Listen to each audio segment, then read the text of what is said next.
नमस्कार, मैं हूं नंदिनी। ये वीडियो मैं खासकर लड़कियों के लिए बना रही हूँ और ये इस वीडियो के माध्यम से मैं लड़कियों को कुछ कहना चाहती हूँ। अगर किसी एक तक भी मेरी बात पहुँचती है, किसी एक को भी समझ में आता है तो मुझे बहुत खुशी होगी।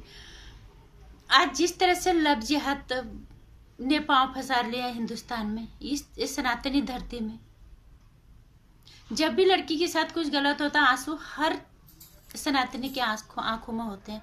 आज सनातन धर्म को इतना कमजोर बना दिया गया है और आज सनातन धर्म लाचार हो गया। क्या लड़कियों की जिम्मेदारी नहीं बनती? अपने घर के प्रति, अपने देश के प्रति उनकी कोई जिम्मेदारी नहीं बनती? एक क्षणिक भर का प्यार, वो प्यार नहीं आकर्षण होता है जिसके चक्कर में तुम पड़ जाती हो। उसके बाद तुम्हें प्यार के जो खूबसूरत धोखा होता है तुम्हें मौत के घाट तक ले जाता है। फिर तुम देखते हो कि क्या होता है। तुम्हारी लाशें फिर या तो सूटकेस में मिलती है, या बक्स में मिलती है, या फिर नदी नाली में मिलती है, खेत खलिहानों में मिलती है, या फिर किसी जंगल में मिलती है। क्यों एक क्षणिक भर के प्यार को तुम, आकर्षण को तुम प्यार समझ बैठते हो? मानो हर किसी को अपना साथी चुनने का पूरा अधिकार है। हर माँ बाप लड़की घर की इज्जत होती है, लड़की घर की खुशियां होती है, लड़की से सब कुछ है, पूरा संसार लड़की से है। जब लड़कियों पर प्रतिबंध लगा दिया जाता है तो फिर बोलते हैं लड़कियों पे तो प्रतिबंध लगा दिया, तुम अपने मन से कर रहे हो। पर लड़कियां समझदारी से काम क्यों नहीं लेती? लड़कियां थोड़ा सा प्यार के चक्कर में, थोड़ा सा आकर्षण के चक्कर में अपने घर की इज्जत तो दांव पे लगा देते हैं, अपने आप को मौत के मुंह तक ले जाते हैं। लव जिहाद देख रहे हो किस तरह से हो रहा है। क्या एक लड़की के अपने घर के लिए उसकी कोई जिम्मेदारी नहीं होती? एक लड़की एक घर वाले अपनी बेटी को कितने प्यार से पालते हैं, कितना वो उसे उनकी खुशियां ही उससे होती हैं। हर किसी माँ बाप की इच्छा होती है लड़की को अच्छे से शादी करके उसको विदा करें। वो हमारे घर की इज्जत है, अपना नाम कमाए। अगर तुम्हें छूट दे दिया अपना करियर बनाने की, अपनी जिंदगी में आगे बढ़ने की, तो इसका मतलब ये नहीं कि तुम घर की इज्जत को दांव पे लगा दो और फिर तुम इस तरह से मौत के मुंह पे चले जाओ। तकलीफ तुम्हारे पेरेंट्स को ही होती है, किसी का नहीं होता है। जो लड़का, ज्यादातर लड़कों के साथ यही होता है, वो अपना नाम हिंदू धर्म के नाम बदल के और तुम्हारे साथ प्यार का एक खूबसूरत जो खेल है ये खेलते हैं धोखे का। और उसके बाद तुम्हें कम से कम प्यार दिल से होता है, फैसले दिमाग से होते हैं। कम से कम वहां तक सोचो, उसको पूछो तेरा बैकग्राउंड का है, तेरा घर का है। अगर तुम्हें इस चक्कर में पड़ना ही है तो कम से कम उसके पृष्ठभूमि तक तो जाओ कि तुम्हें क्या ये फिर से निकिता तोमर बनना है।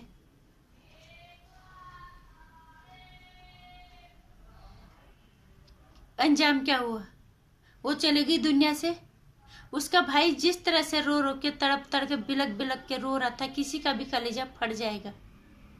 क्या लड़कियों को माँ बापों पे या अपने घर पे, अपने परिवारों पे इतनी भी दया नहीं आती? एक अनजान आदमी के चक्कर में तुम क्षणिक प्यार के लिए, क्षणिक खूबसूरत धोखे के लिए तुम अपने घर वालों की इज्जत, उनकी खुशियां खाक कर देते हो और फिर मौत के मुंह में चले जाते हो और उनको जिंदगी भर के लिए उनको दुख, दर्द, आंसू का तोहफा दे के चले जाते हो।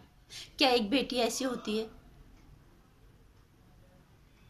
पूरा अधिकार है बेटी को अपनी जिंदगी जीने का। आज माहौल काफी बदल गया, दुनिया बात का भी आगे पहुंच गया, काफी परिवेश, हर एक नया दौर आ गया है। लड़कियों को उसकी जिंदगी जीने का पूरा हक है, उसको हर तरह की छूट दी जा रही कि तुम शिक्षा दीक्षा पूरी करो, तुम अपनी जिंदगी में आगे बढ़ो और तुम अपना जीवन साथी भी खुद से चुनो। लेकिन इस तरह से नहीं, घर की इज्जत को दांव पे लगा के नहीं, अपने आप को मौत के मुंह तक ले जाके नहीं।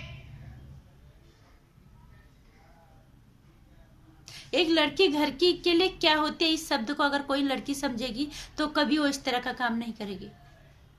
माँ बाप अगर हर चीज का की छूट देते हैं तो अपनी बच्ची की खुशियां चाहते हैं कि बच्ची को कहीं से कोई परेशानी ना हो, वो खुश हो हर जगह पे।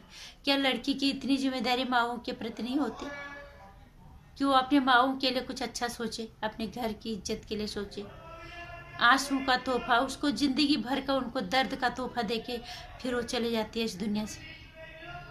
आज भी निकिता तोमर जैसी लड़कियां, वो तो गई, उसके माओ का दर्द, उनका टुकड़ा, उसका भाई जिस तरह से रो रहा था कल पुलिस के सामने, वो आप देख पा रही है?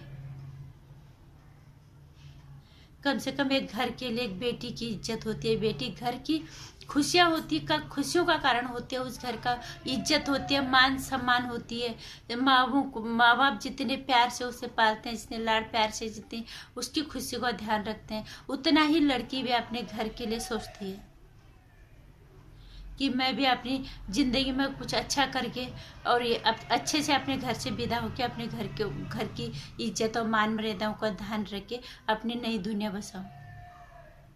ये मौत का घाट तो उस लड़की का घर नहीं होता ना। इस लफ्ज़ हाथ के चक्कर से बचो, अपनी माँओं की मान सम्मान, उनकी इच्छाओं का ध्यान रखो। जब तुम्हारे माँ बाप तुम्हें बेइंतहा प्यार करते हैं, बेशर्त प्यार करते हैं, इतना तो कोई नहीं करता दुनिया में। माँ बापों से बढ़कर प्यार औलाद तुम्हें कोई नहीं कर सकता। बहुत किस्मत वाली वो लड़की होती है जिसको बहुत अच्छा जीवन साथी मिलता है। माँ बाप औलाद की हर गलती माफ़ करते हैं, माँ बाप औलाद को हर हाल में स्वीकारते, वो चाहे कुछ भी कर ले। लेकिन क्या औलाद की कोई जिम्मेदारी नहीं बनती? बेटियों की कोई जिम्मेदारी घर के प्रति नहीं बनती? आज तक निकिता तो मर चली गई, लेकिन उसके माओं के लिए जिंदगी भर के लिए, जब तक वो जीते रहे जिएंगे तब तक उनके लिए दर्द के आंसू, इतनी दर्दनाक मौत। कोई बीमार होती, कुछ होता, वो समझ में आता, उसका इलाज करने का मौका मिलता, लेकिन तुम्हारी एक छोटी सी गलती, ये लफ्ज़ हद और दिन दहाड़े गोली मार दी, कितना कमजोर करके चले गई तुम अपने माँ बाबों को। कृपा करके कोई भी लड़की दोबारा निकिता तोमर बनने की कोशिश ना करे। तुम्हें अपनी ज़िंदगी जीने का पूरा हक है, तुम्हें प्यार करने का पूरा हक है, लेकिन अपनी माँओं की इज्जत, उनकी खुशियों को ध्यान में रखें।